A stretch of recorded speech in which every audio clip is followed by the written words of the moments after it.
All right, so a couple days ago, the Supreme Court sided with Ted Cruz in a challenge that he was bringing to campaign finance laws, and this decision effectively is going to continue in the process of eroding any sense of accountability or checks on the ability for billion-dollar corporations and billionaires themselves to funnel infinite sums of money into campaign coffers for corrupted politicians and would effectively amount to bribes. So I wanted to get into some of the details here with you guys. They say here from CNN, Supreme Court sides with Ted Cruz striking down cap on the use of campaign funds to repay personal campaign loans. So before we get into the details here, I just want to sincerely say whoever at CNN designed this type of website function where when you scroll to the top to try to look at the article heading and it pops down with this annoying ad here that just blocks it, sincerely fuck you. But anyways, kind of a tangential point there. But now let's get into some of the details of this specific ruling. They say from CNN, the Supreme Court on Monday ruled in favor of Republican Senator Ted Cruz of Texas in a case involving the use of campaign funds to repay personal campaign loans, dealing the latest blow to campaign finance regulations. And they say the court said that a federal cap on candidates using political contributions after an election to recoup personal loans made to their campaign was unconstitutional. And Chief Justice John Roberts wrote the 6-3 decision.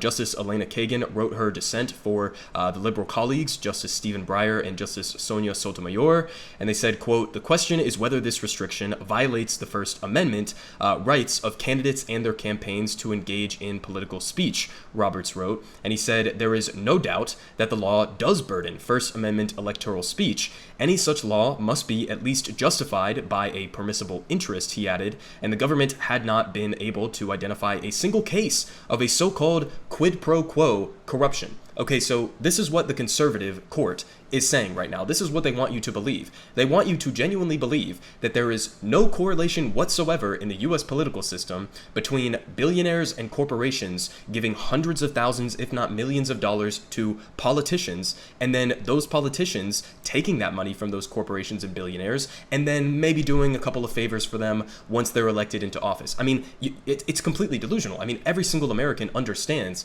the corruption that is baked in with our political system, but this so-called, independent institution of the Supreme Court is literally trying to get you to believe that there is no quid pro quo corruption within the United States Congress. It's laughable at face value, but they continue here with more details, saying in her dissenting opinion, Kagan criticized the majority for ruling against a law that she said was meant to combat a special danger of corruption aimed at political contributions that will line the candidate's own pockets. And she explained, repaying a candidate's loan after he has won election cannot serve the usual purposes of a contribution. The money comes too late to aid in any of his campaign activities. All the money does is enrich the candidate personally at a time when he can return the favor by a vote, a contract, an appointment, and it takes no political genius to see the heightened risk of corruption. Yeah, no shit. The danger of "I'll make you richer and you'll make me richer" arrangements between donors and office holders. So, this is somewhat of a relatively obscure campaign finance rule that was being challenged here, but it comes in the broader picture of other rulings that we're going to get into in this piece that they mentioned. But it is somewhat relatively small relative to other decisions that have been made by the Supreme Court in the last couple of decades. But nonetheless, again, just death by a thousand cuts, continuing to chip away at any regulations whatsoever on the ability for billionaires and billion-dollar corporations to bribe politicians and to really, counter to what the conservative argument is here, that this is somehow protecting free speech. It really does the exact precise opposite of that, because you're allowing billionaires and corporations, authoritarian enterprises under our capitalist mode of production, in order to have a disproportionate say in the political system, because they have way more capital than an average working class American does to give to campaign donations in the first place. So it's completely counter to what the argument is that they're putting forward here. It doesn't protect free speech. It actually suppresses the free speech of working class Americans who are not able to go and throw a couple $100,000 to bribe their politician. But a little bit more context on the specifics of this case that was being brought by Ted Cruz, as well as some of the historical context. They say federal law allows a candidate to make loans to their campaign committees without limit, Cruz was challenging a provision of the Bipartisan Campaign Reform Act of 2002 that, however, imposed a $250,000 limit on a campaign committee's ability to repay these loans with money contributed by donors after the election. And they say a day before he was reelected in 2018, Cruz loaned his campaign committee $260,000, just $10,000 over the limit. Clearly, he's doing this intentionally, laying the foundation of his legal challenge to the cap. And they said he could have been repaid in full by campaign funds if the repayment occurred 20 days after the election, but Cruz let the 20-day deadline lapse so that he could establish grounds to bring the legal challenge. So we're going to get into a little bit more historic context here, but you understand the glaring problem with this type of decision, right? You're taking this ruling that was really tepid in its, in a fundamental way of capping it at $250,000 after a 20-day limit after the election. There's still a lot of corruption that even under the current standard before this ruling would have had glaring issues regarding corruption. But in the broader picture of this, basically what this standard is going to allow for is corrupt politicians like Ted Cruz to take out infinite, gigantic sums of money to then finance their campaigns. And they can take out those loans knowing full well now that corporations and billionaires are going to be able to repay those loans if they win the election. And they're going to be able to do it, however long. There's no limit now, no 20-day limit between, after the election and when they can stop repaying those loans on behalf of the political candidate. Now it's just going to be whenever you want.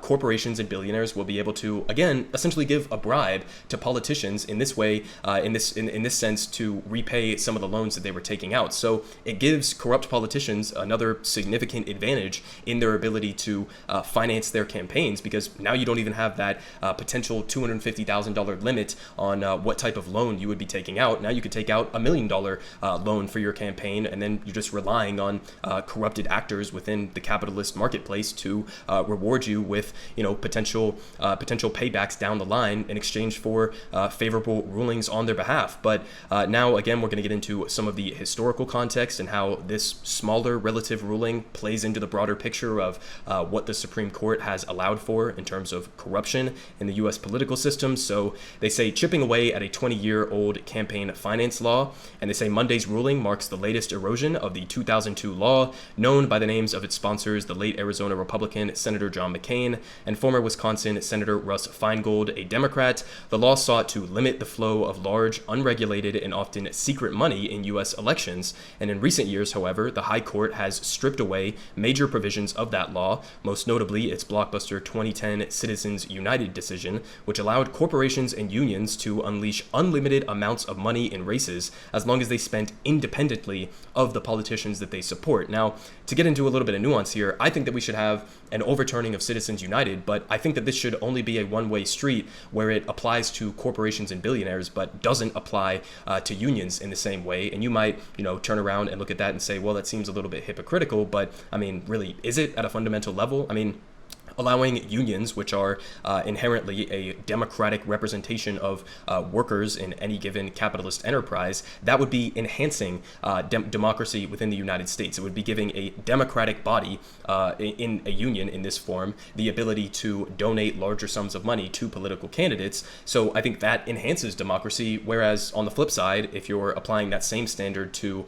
corporations or to billionaires, well, they are authoritarian. The system of capitalism is inherently authoritarian. And so that is extremely anti-democracy, and allowing this to go, just for corporations, or, having this apply in a double standard way to unions and corporations as if they are inherently the same thing in this context. But they continue saying in 2008, the justices also struck down the so-called Millionaires' Amendment that aimed to level the playing field when wealthy candidates financed their own campaigns. And that provision had relaxed contribution limits for opponents of self-funded candidates in an attempt to close the funding gap. So now, of course, giving yet another advantage to corrupted politicians who are willing to take those bribes from corporate America. But finally, they finish off here saying in another ruling, chipping away at the McCain-Feingold law, this one in 2014, the court's conservative majority struck down caps on how much an individual can donate in total during a single election cycle, establishing another route for big money in elections. So